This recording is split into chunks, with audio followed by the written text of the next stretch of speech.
Welcome to bird media. నేను వైష్ణవి. విజయవాడలో ఇటీవల వెలుగు చూసిన ఉగ్రవాద సంబంధిత కార్యకలాపాలు తీవ్ర కలకలమే రేపాయి. మరి ఈ కేసులో కనుక దర్యాప్తు జరుపుతున్న సంస్థలు కూడా విస్తరిపోయే నిజాలను బయటపెడుతున్నాయి. అసలు ఈ మొత్తం వ్యవహారంలో హైదరాబాద్కు చెందిన సైదా బేగం కీలక సూత్రధారిగా వ్యవహరించినట్లుగా కూడా ఇప్పుడు విచారణలో బయటకొచ్చింది. కేవలం ఇప్పటి వరకు ఈ నెట్వర్క్ అంతా కేవలం పురుషులకే పరిమితమైంది అనుకున్నాం.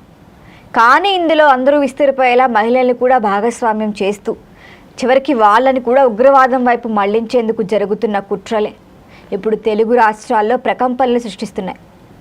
అయితే వీళ్ళు మతం పేరుతో విషం చిమ్ముతున్నారు. యువతను కూడా పెడదవ పట్టించి వీటితో పాటు నెట్వర్క్లోకి తీసుకొచ్చేలా చూస్తున్నారు. అయితే ఇందులో ఉన్న ఈ బేగం అనే ఆమె భారీ నెట్వర్క్ నడిపినట్లుగా కూడా అధికారులు గుర్తించారు. మహిళా రిక్రూట్మెంట్ అని టార్గెట్ చేస్తున్నారు ఈ సైదా బేగం. ఆమె కూడా విచారణలో అత్యంత దిగ్భ్రాంతికరమైన విషయం ఏమిటంటే ఆమెకు అప్పగిచ్చిన విదేశీ ఉగ్రవాద సంస్థలే టార్గెట్. మహిళలను రిక్రూట్ చేసుకున్నట్లుగా చేస్తారు.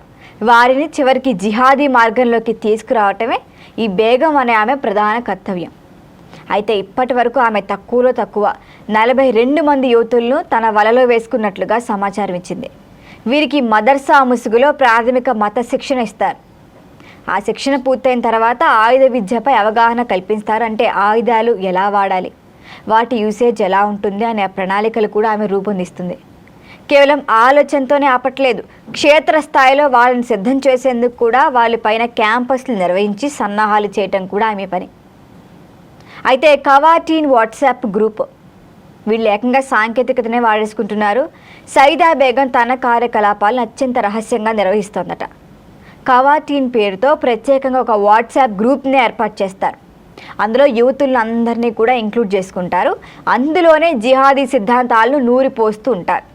దీనికి తోడు ఇప్పుడు Instagram, social media platforms, Telegram రకరకాల యాప్స్ వచ్చేసాయి.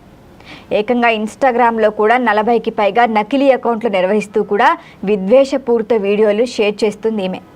Osama bin Laden, Zakir Naik వంటి వ్యక్తుల ప్రసంగాలతో యువతను ఆకర్షించడం ఆమె స్టైల్. మరి దర్యాప్తులో భాగంగా ఈమె మొబైల్ నుంచి భారీ సంఖ్యలో ఉగ్రవాద సాహిత్యానికి సంబంధించిన పీడిఎఫ్ డాక్యుమెంట్ ఫైళ్లను కూడా అధికారులు స్వాధీనం చేసుకున్నారు. ఆయుధ శిక్షణకు సన్నాహాలు ఇవ్వటం, పెను ప్రమాదాలు సృష్టించటమే వీళ్ల పని. అయితే ఈ ముఠా కేవలం ఆన్లైన్ ప్రచారానికే పరిమితం కాలేదు.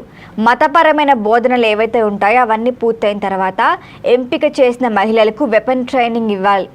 మరి వాటి నుంచి కూడా వీళ్ళకి పై స్థాయి నుంచి ఆదేశాలు వస్తాయి. వాళ్ళు రెడీ అయ్యారు అన్న తర్వాతే వీళ్ళు వాళ్ళకి ట్రైనింగ్ ఇవ్వటం స్టార్ట్ చేస్తారు. దాని తర్వాత ఉగ్రవాదులుగా చేర్చి పక్క దేశాల ముందుకు వదులుతారు.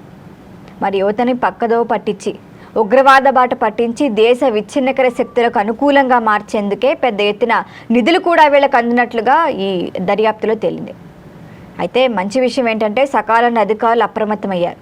సైదా బేగన్ అదుపులోకి తీసేసుకోవడంతోనే మనకు ఒక పెద్ద విధ్వంసకర కుట్ర ముందే భగ్నమైందని విశ్లేషకులు భావిస్తున్నారు. కానీ ఏదేమైనప్పటికీ అప్రమత్తంగా ఉండాల్సింది మనమే. విజయవాడ కేంద్రంగా సాగిన ఈ చీకటి దందా కేవలం విజయవాడతోనే ఆగిందా, లేకపోతే ఇంకా చుట్టుపక్కల మరిన్ని కేంద్రాలు ఏమన్నా ఉన్నాయా?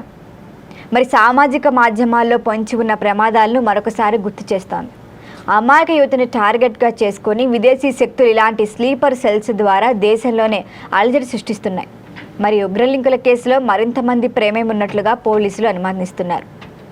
అయితే వీళ్ళతో పాటు పరారీలో ఉన్న మిగిలిన వారి కోసం కూడా గాలింపు చర్యలు ఇప్పటికే స్టార్ట్ చేశారు. అయితే డిజిటల్ ప్లాట్ఫామ్స్లో అపరిచితుల పట్ల, అనుమానాస్పద గ్రూపుల పట్ల ప్రజలు అప్రమత్తంగా ఉండాలని భద్రతా దళాలు హెచ్చరిస్తున్నాయి. మరి దీనిపైన మరిన్ని అప్డేట్ల కోసం చూస్తూనే ఉండండి బర్డ్ మీడియా.